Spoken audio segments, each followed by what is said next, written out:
Jonah 1.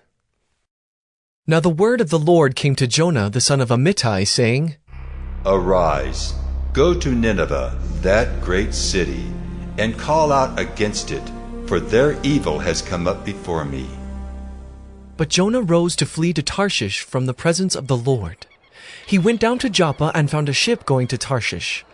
So he paid the fare and went on board to go with them to Tarshish, away from the presence of the Lord.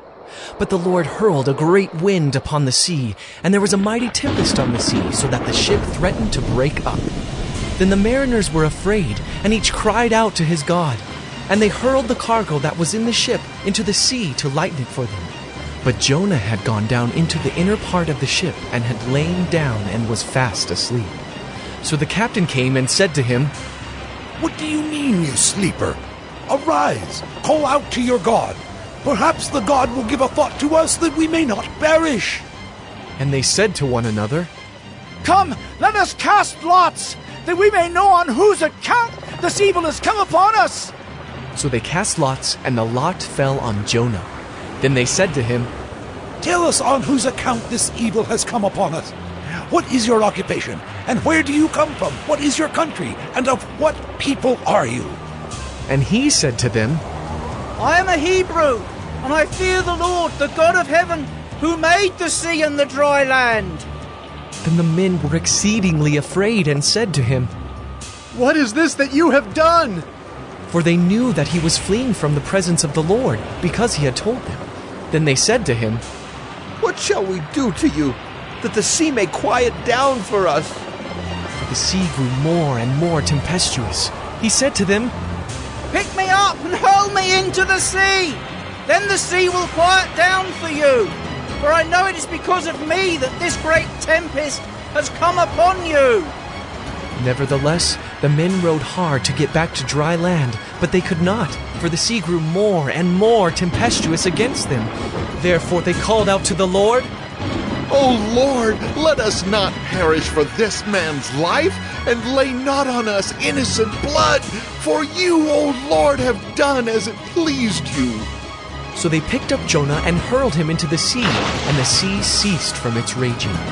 Then the men feared the Lord exceedingly, and they offered a sacrifice to the Lord and made vows.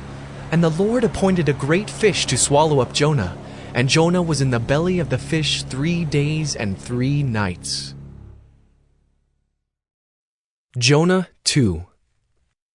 Then Jonah prayed to the Lord his God from the belly of the fish, saying, I called out to the Lord out of my distress, and he answered me. Out of the belly of Sheol I cried, and you heard my voice. For you cast me into the deep, into the heart of the seas, and the flood surrounded me. All your waves and your billows passed over me. Then I said, I am driven away from your sight, yet I shall again look upon your holy temple. The waters closed in over me to take my life. The deep surrounded me. Weeds were wrapped about my head at the roots of the mountains. I went down to the land, whose bars closed upon me forever. Yet you brought up my life from the pit, O Lord my God. When my life was fainting away, I remembered the Lord, and my prayer came to you, into your holy temple. Those who pay regard to vain idols forsake their hope of steadfast love. But I, with the voice of thanksgiving, will sacrifice to you. What I have vowed, I will pay. Salvation belongs to the Lord. And the Lord spoke to the fish, and it vomited Jonah out upon the dry land.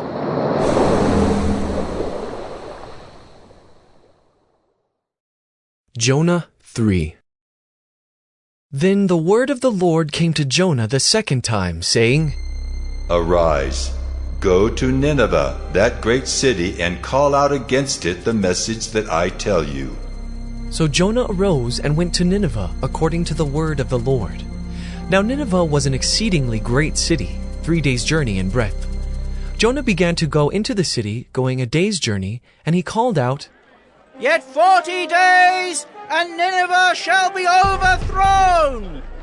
And the people of Nineveh believed God. They called for a fast and put on sackcloth, from the greatest of them to the least of them. The word reached the king of Nineveh, and he rose from his throne, removed his robe, covered himself with sackcloth, and sat in ashes. And he issued a proclamation and published through Nineveh. By the decree of the king and his nobles, let neither man nor beast, herd nor flock, taste anything. Let them not feed or drink water, but let man and beast be covered with sackcloth, and let them call out mightily to God. Let everyone turn from his evil way and from the violence that is in his hands. Who knows? God may turn and relent and turn from his fierce anger, so that we may not perish. When God saw what they did, how they turned from their evil way, God relented of the disaster that he said he would do to them, and he did not do it. Jonah 4. But it displeased Jonah exceedingly, and he was angry, and he prayed to the Lord and said, O Lord, is not this what I said when I was yet in my country? That is why I made haste to flee to Tarshish. For I knew that you are a gracious God and merciful, slow to anger and abounding in steadfast love, and relenting from disaster. Therefore now, O Lord, please take my life from me, for it is better for me to die than to live. And the Lord said, Do you do well to be angry? Jonah went out of the city and sat to the east of the city and made a booth for himself there. He sat under it in the shade till he should see what would become of the city. Now the Lord God appointed a plant and made it come up over Jonah, that it might be a shade over his head to save him from his discomfort. So Jonah was exceedingly glad because of the plant. But when dawn came up the next day, God appointed a worm that attacked the plant so that it withered. When the sun rose, God appointed a scorching east wind, and the sun beat down on the head of Jonah so that he was faint. And he asked that he might die, and said, It is better for me to die than to live. But God said to Jonah, Do you do well to be angry for the plant? And he said, Yes, I do well to be angry, angry enough to die. And the Lord said, You pity the plant for which you did not labor, nor did you make it grow, which came into being in a night and perished in a night. And should not I pity Nineveh, that great city in which there are more than 120,000 persons who do not know their right hand from their left, and also much cattle?